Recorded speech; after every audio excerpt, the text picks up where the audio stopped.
Hello everyone, this is Rita Yadav and you are watching Gate Chemical Planet. I would like to thank all the dear students who subscribed my channel, and if you have not watched the last videos on HPCL previous year questions, then the link of all the videos are given in the description box. Go to that link and watch the full video there. Okay, and join me on Telegram also. So the first question is, match list 1 with list 2 and select the correct answer using the codes given below the list. So first question is in list 1 and list 2. See the table 1. Momentum transfer, mass transfer, heat transfer. And list 2 is thermal diffusivity, kinematic diffusivity and diffusion coefficient. So how we will choose the correct option for this?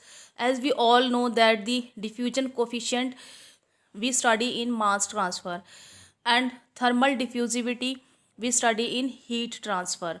So B, for B the correct option is 3. Okay, so for B the correct option is 3, and for C the correct option is 1. And momentum transfer, the correct option is the kinematic viscosity. Okay, so for A the correct option is 2.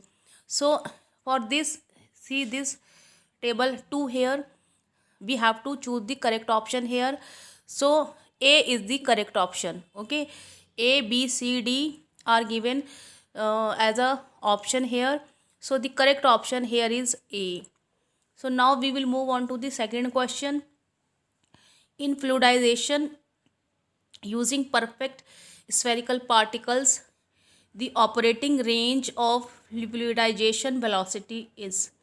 This question came in examination, so that's why I have chosen these questions from the previous year examination.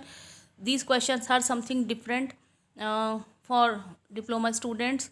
So but these are important questions, that's why I am suggesting these questions to study.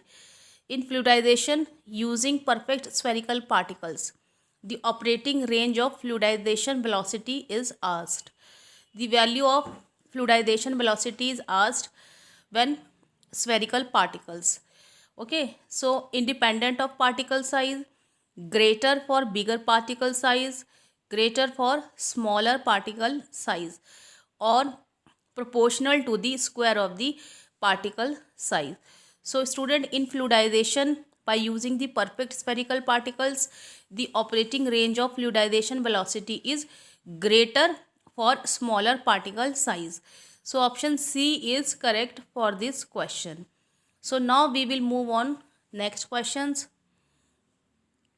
Penetration theory relates average mass transfer coefficient capital K with diffusivity capital D as follow. Four options are given here. The K is directly proportional to D.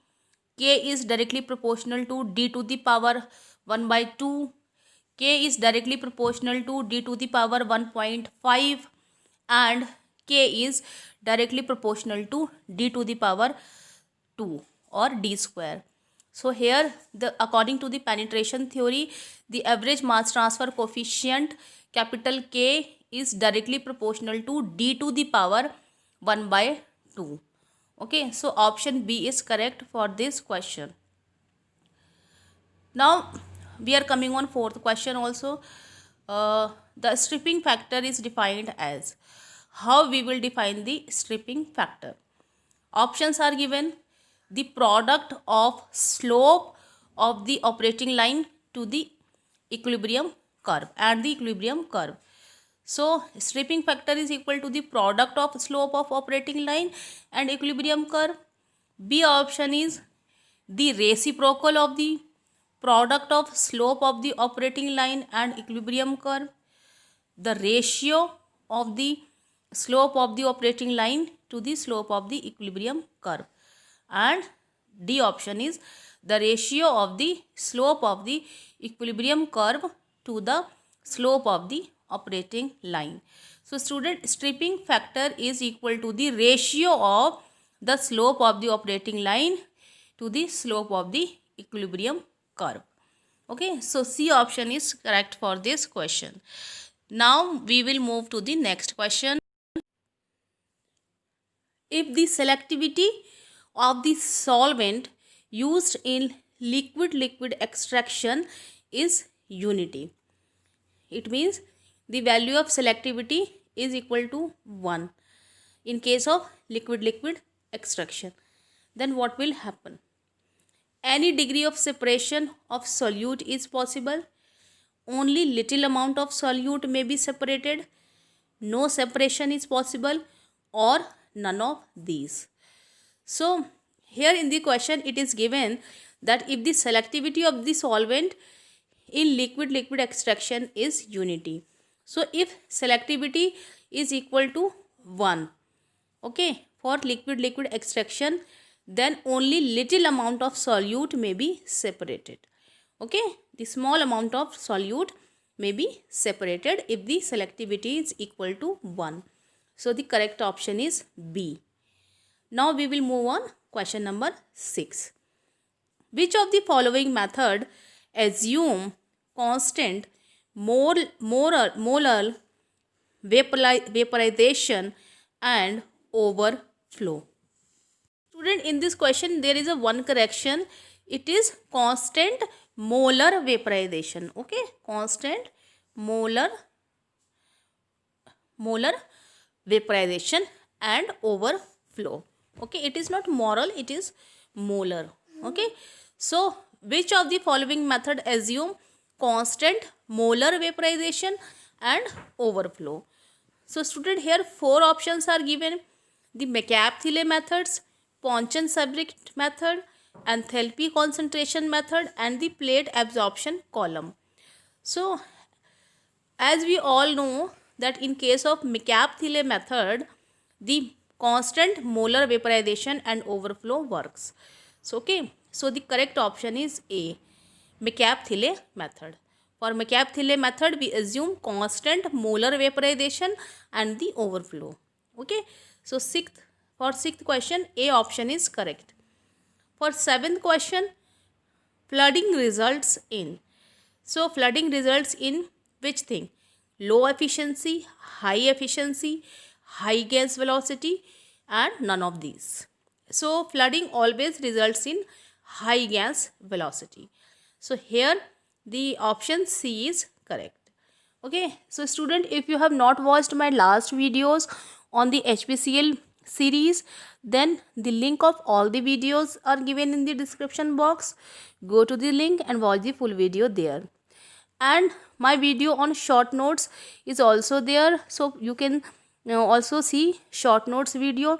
It is very important for all the student. Short notes on mass transfer is available, thermodynamics is also available. You can watch all the videos. Okay, so now we will move on next questions. Question number 8.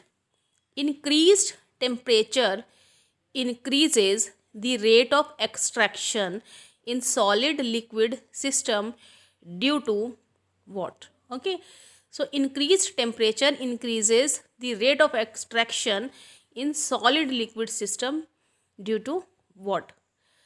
Increased liquid viscosity and decreased diffusivity. Increased liquid viscosity and increased diffusivity. Decreased liquid viscosity and decreased diffusivity, or decreased liquid viscosity and increased diffusivity. Okay, so when we increase temperature, the rate of extraction in solid liquid system will decrease the liquid viscosity and increase the diffusivity. Okay, so the option D is correct for this question. So now we will move on to the 9th question. What is chemisorption?